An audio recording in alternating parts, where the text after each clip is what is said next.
This is our last section in our lesson on living by faith from Hebrews chapter 11. Let me summarize a bit. What we've seen is how Jesus is amazing, greater than the prophets, greater than the angels, greater than Moses. And therefore, in order to make it, we need to look at Jesus. Now we're given a series of admonitions, and the greatest of those admonitions is we need to walk by faith. We've seen the faith of Abraham.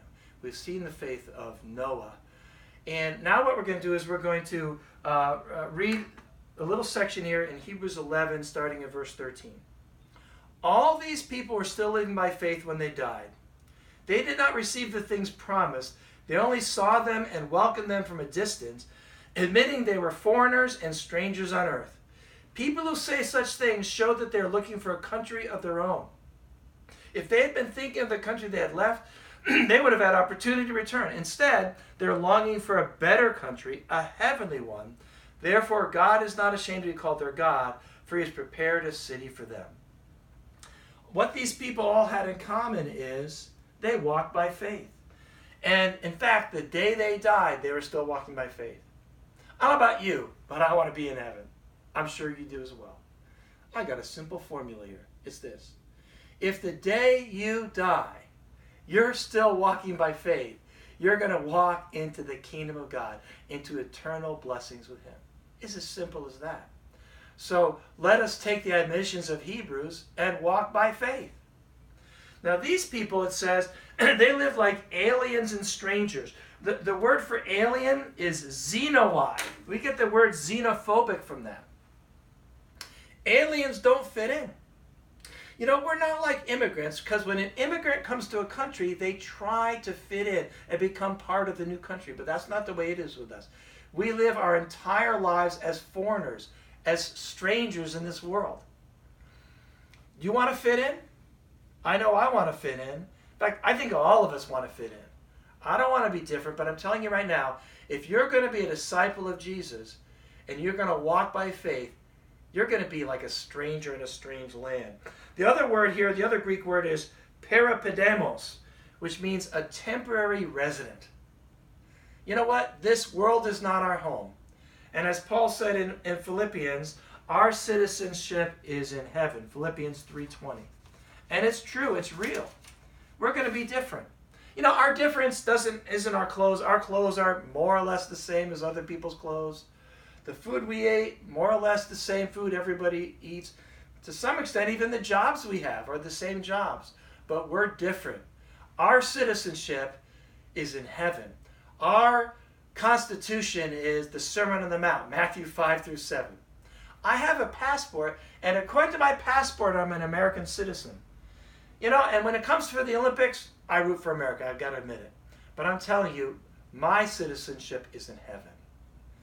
You got to be different. You need to be willing to be different. If you want to stick in, you can't walk by faith, because people who walk by faith are different. And it says here, they could have gone back. Abraham, he could have headed back anytime he wanted to. He was living in tents. It wasn't so comfortable. His home was back there, or he could have gone back anytime. You can go back anytime you want.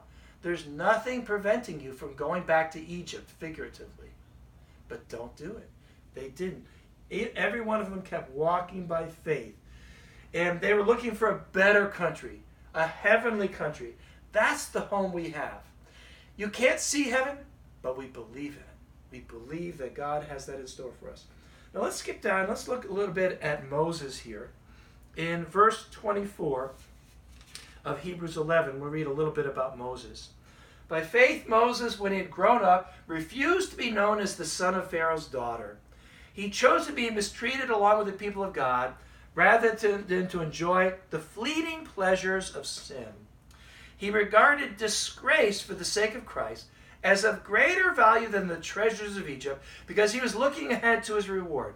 By faith he left Egypt, not fearing the king's anger. He persevered because he saw him who is invisible. By faith he kept the Passover and the application of blood, so that the destroyer of the firstborn would not touch the firstborn of Israel. You know, think about it. Moses had everything from the world's perspective. He was the adopted son of Pharaoh, best clothes, best food, All the girls wanted to have a date with Moses. But Moses looked at the things in the palace and he saw God's people enslaved. And by faith, Moses walked out of that palace. He said to the things of the world, garbage. He became a slave to save the slaves. That's exactly what Jesus did. Jesus was at the right hand of the Father. And he left the Father's side and came to live amongst a bunch of slaves and lived like a slave in order to save the slaves. Moses walked by faith out of the palace. And he didn't fear the anger of Pharaoh. He was not afraid of what the world was going to do to him because he considered him who promised to be faithful. And then we can read about Joshua. That's kind of cool. In verse 30 of Hebrews 11, by faith the walls of Jericho fell after the army had marched around them for 7 days. Kind of cool. God comes to Joshua and says, Joshua, you're going to take that city. Joshua says, great. What's the plan? Well, here's the plan. You take the people, you march around the city, come home. Next day, march around the city, come home. Do that for 6 days. And on the 7th day, march around 7 times, blow the trumpets, and the wall's going to fall down. Joshua says, ha ha ha, very funny. Now, what's the actual battle plan? But that was the battle plan, because victory is the Lord's. And it involves believing in things undone. That had never happened before. Nobody ever blown the trumpets and the wall fell down. But that's what it means to walk by faith. Joshua comes back and he says to the Israelites, great news, guys. God told me we're going to take the city of Jericho. Let's go. People say, great, what's the battle plan? Well, here's the deal. We're going to get in line, march around the city, come back. By the way, I've been in Jericho in the summer. It is hot. And this was probably springtime. It's probably about 90 degrees. They do it 6 times in a row, and then the 7th time we're going to march around that city 7 times. And then people say, ha ha ha, very funny, Joshua. What's the actual battle plan? But that was the battle plan, folks. You know what? Literally, the Israelites walked by faith around that city. The people in Jericho were laughing at them. What's wrong with these people?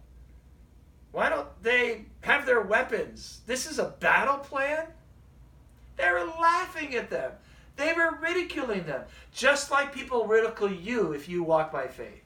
But I'm telling you right now, on the 7th day, after the 7th time around, when they blew the trumpet and the wall came down, nobody was laughing at the Israelites.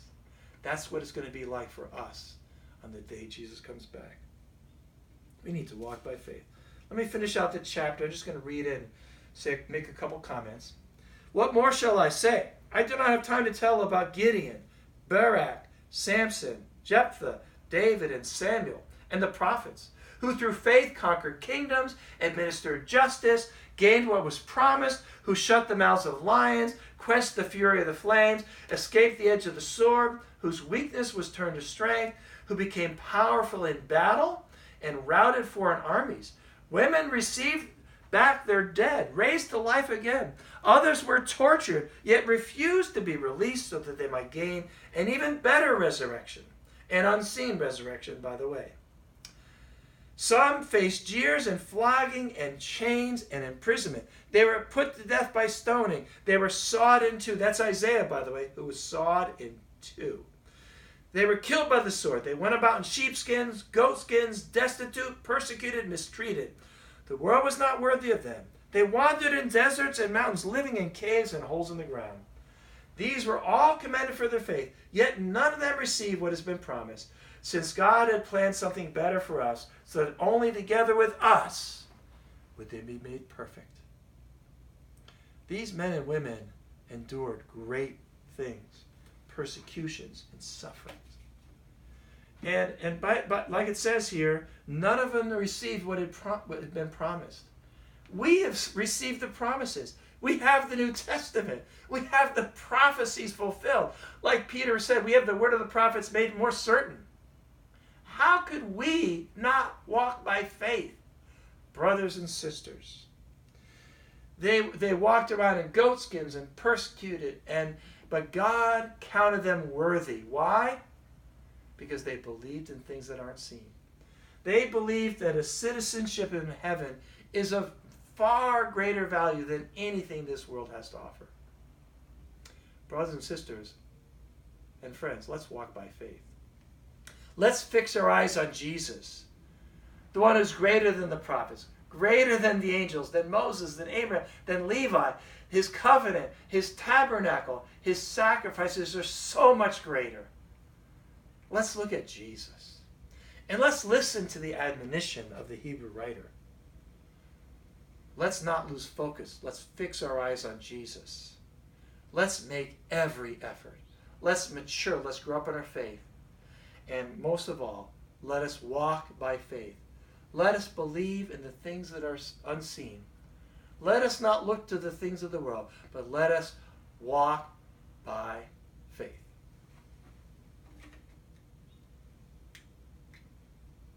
Oh, I hope that worked. I hope it worked. Oh, yes, it did. Good.